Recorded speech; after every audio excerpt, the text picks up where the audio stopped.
warahmatullahi wabarakatuh. Di sini saya akan presentasikan tentang halal bihalal dan kupatan. Untuk itu, perkenalkan, nama saya Anissa Nur Alfiani, absen 5 dari kelas 9E. Halal bihalal. Secara umum, halal bihalal dimaksudkan sebagai acara silaturahmi yang dilaksanakan setelah menunaikan ibadah puasa Ramadan dengan kegiatan inti saling bermaaf-maafan satu sama lain. Meski mempunyai nama khas Arab, namun halal bihalal merupakan tradisi otentik Nusantara dan tidak diturunkan oleh negara di belahan bumi lain. Namun, bukan berarti halal bihalal termasuk ajaran Islam yang ilegal. Dalam penanaman istilah halal bihalal, memang tidak ada dasar yang jelas, akan tetapi nilai-nilai ajaran dan praktek dalam halal bihalal memiliki dasar hukum yang kuat dalam Al-Quran dan hadis.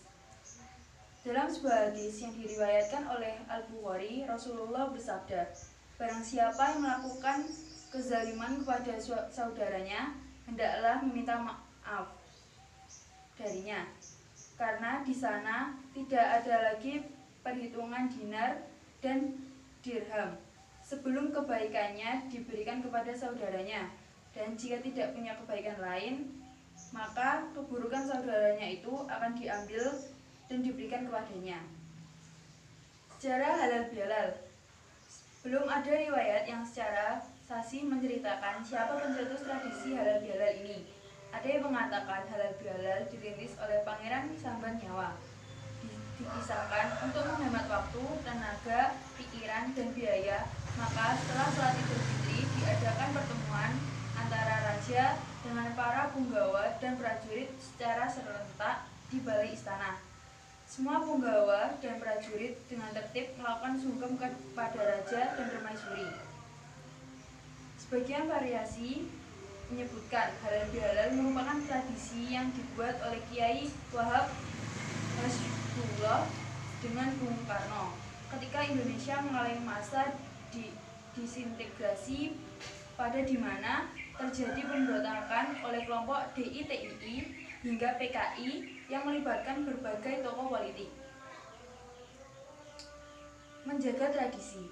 Sejarah syariat Islam menyuguhkan fakta bahwa Islam menerima terhadap budaya baru yang telah berkembang sebelumnya karena tak lahir di ruang hampa. Maka syariat Islam menerima unsur-unsur kebudayaan dan tradisi yang hidup sebelumnya. Kemunculan tradisi halal bihalal sebenarnya sudah ada sejak dahulu, lantas ditiru oleh masyarakat.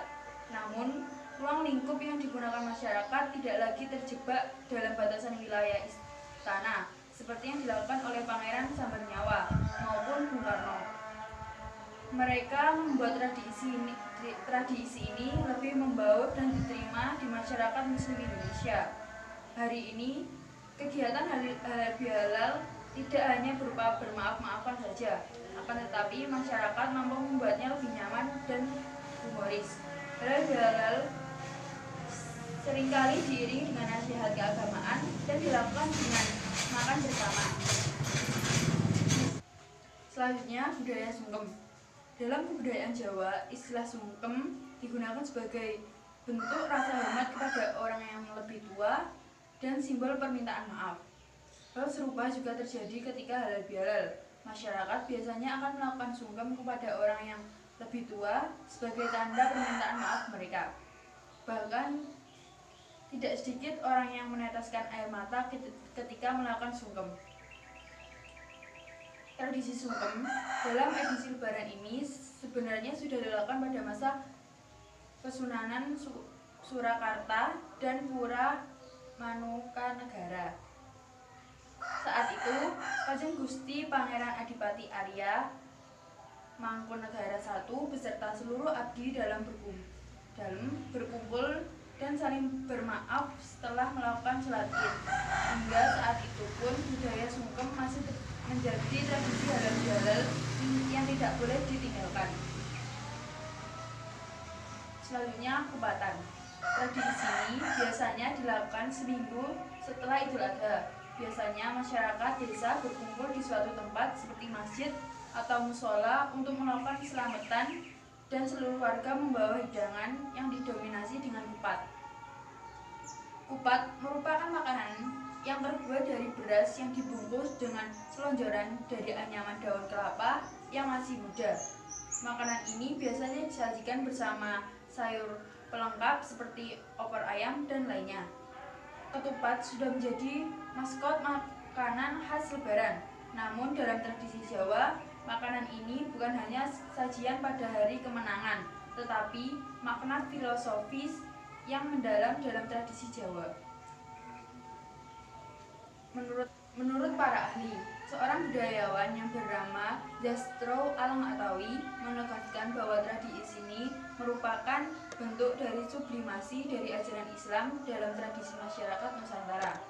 Hal ini merupakan cara Wali Songo untuk mengenalkan ajaran Islam mengenai cara bersyukur kepada Allah, bersedekah, dan saling menjalin silaturahmi. Oleh para Wali Songo, tradisi membuat kupat dijadikan media untuk menyebarkan syariat agama. Dalam tradisi tersebut diadakan upacara yang pelengkapnya menggunakan ketan, kolak, apem yang diberi wadah pisang yang dibentuk sedemikian rupa yang disebut takir. Setiap bagian dari upacara tersebut memiliki makna filosofis yang merupakan dasar dari ajaran agama. Kupat atau kupat sendiri memiliki banyak makna sebagaimana yang telah diketahui oleh masyarakat Jawa.